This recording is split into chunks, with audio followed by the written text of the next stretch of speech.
တက်တွေအရန်ရှူချက်လာတယ်ကျွန်တော်စိတ်ထဲမှာတော့ကျွန်တော်ဝက်သားစားရများတော့လို့အစာရေရောဂါလည်းဒီဖြစ်ပြီးနောက်ပိုင်းမှာကျွန်တော်အသက်ရှင်နေပုံစံနေရမှာဆိုတော့ရတော့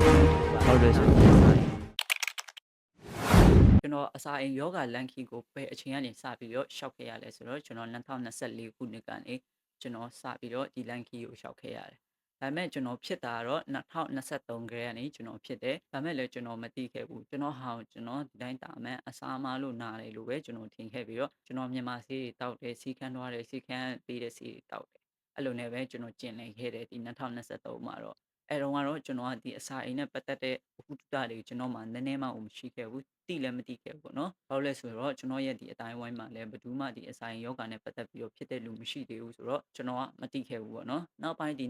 2024အစမှာတော့ကျွန်တော်အမှတော်တော်လေးကိုအဆင်မပြေဖြစ်လာပြီပေါ့နော်ဒါပေမဲ့လည်းကျွန်တော် eBay ပဲစီကန်းသွားလိုက်တက်တာလိုက်နဲ့ကျွန်တော်ဒီလိုပဲဖြတ်ကျော်တယ်မမရရ2024လေးလပိုင်းမှာကျွန်တော်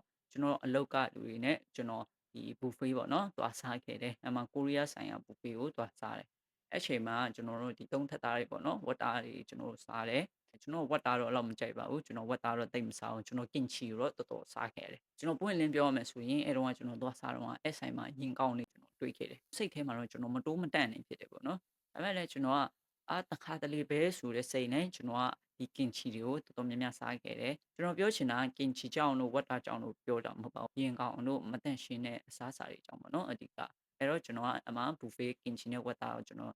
စားပြီးတော့အိမ်ရောက်တော့ကျွန်တော်မအီမတာဖြစ်တယ်အသက်တွေရှူကျက်တယ်အဲ့တော့ကျွန်တော်ကလည်းလုံးဝကျွန်တော်မခံနိုင်တော့လို့ကျွန်တော်လဲလိုက်တယ်ပေါ့နော်လဲပြီးတော့အဲ့နေ့ကနေစပြီးတော့ကျွန်တော်မထနိုင်တော့ဘူးအသက်တွေအရန်ရှူကျက်လာတယ်ကျွန်တော်စိတ်ထဲမှာတော့ကျွန်တော်ဝက်သားစားရများတော့လို့ဝက်သားတွေမကျက်လို့ဆိုပြီးကျွန်တော်ခံယူပြီးတော့ကျွန်တော်ဒီတိုင်းပဲနေခဲ့တယ်အသက်ရှူရတာတရက်နဲ့တရက်အဆင်မပြေလာတော့ဘူးကျွန်တော်တော်တော်ယူအသက်ရှူကျက်လာတယ်အဲ့တော့ကျွန်တော်စီခန်းသွားပြတယ်စီခန်းတော့ပြတော့လဲဆရာဝန်တွေကကျွန်တော်ဟိုစစ်ပဲလုပ်ပြီးတော့ကျွန်တော်ဒီတိုင်းပဲဆေးပေးပြီးတော့ကျွန်တော်ပြန်လွတ်ခဲ့တယ်အဲ့တော့ကျွန်တော်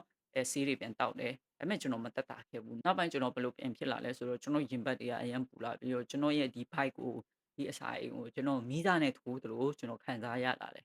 အဲ့တော့ကျွန်တော်ကနောက်ထပ်ဆေးခန်းတစ်ခုကိုကျွန်တော်ပြန်သွားခဲ့တယ်အမှဆရာဝန်ကကျွန်တော်ကိုစစ်ဆေးတယ်ကျွန်တော်ယောဂလက္ခဏာတွေမေးတယ်ပေါ့နော်ကျွန်တော်ကလည်းထုံးစံတိုင်းပဲကျွန်တော်ပြပြတယ်ကျွန်တော်ရင်ပူတယ်ဒီ bike ဒီမှာအမြဲတမ်းကျွန်တော်ဒီမှာပူတယ်ပေါ့နော်ဒီမှာပူနဲ့မီးစားနဲ့ထိုးသလိုဖြစ်တယ်ဒီမှာအရန်အောင်နေဆိုမှကျွန်တော်ပြောတော့အဲ့ဒါ main gastric ပဲဆိုပြီးတော့ကျွန်တော်ဒီ omeprazole တော့ပေါ့နော်အဲ့လိုမျိုးအစာအိမ်ဆေးတွေပေးပြီးတော့ကျွန်တော်လွတ်ခဲ့တယ်အဲ့တော့ကျွန်တော်အမှဆေးတောက်တယ်ဆေးတောက်ပြီးတော့ကျွန်တော်နည်းနည်းတော့နေလို့ကောင်းလာတယ်ဒါပေမဲ့လုံးဝမတက်တာသေးဘူးအသက်ကရှူချက်တော့မယ်အဲ့နဲ့ကျွန်တော်အဲ့ဆေးခံအောင်မှနောက်တစ်ခေါက်ပြန်သွားတယ်ဆရာဝန်ကပြောတာgastric ပဲပေါ့နော်ထုံးစံတိုင်းပဲကျွန်တော်ကို omeprazole တွေပြန်ပေးတယ်အဲ့တော့ကျွန်တော်အဲ့ဆေးတွေတောက်ပြီးတော့နှစ်ပတ်လောက်ကျွန်တော်နေလို့ကောင်းလာတယ်ဒါပေမဲ့လည်းကျွန်တော်ပြန်ဖြစ်တယ်အဲ့မှာကျွန်တော်တော်တော်ကြီးကိုအဲ့ချိန်မှာပို့ပြီးတော့နှစ်ဆပေါ့နော်ယောဂနှစ်ဆကိုပို့ပြီးတော့ခံပြင်းလာတယ်အသက်ရှူရတာအရင်ကြက်လွန်းလို့ကျွန်တော်အတန်တောင်ထွက်တယ်ပေါ့နော်အဲ့လိုမျိုးကျွန်တော်အလုပ်လည်းမလုပ်နိုင်တော့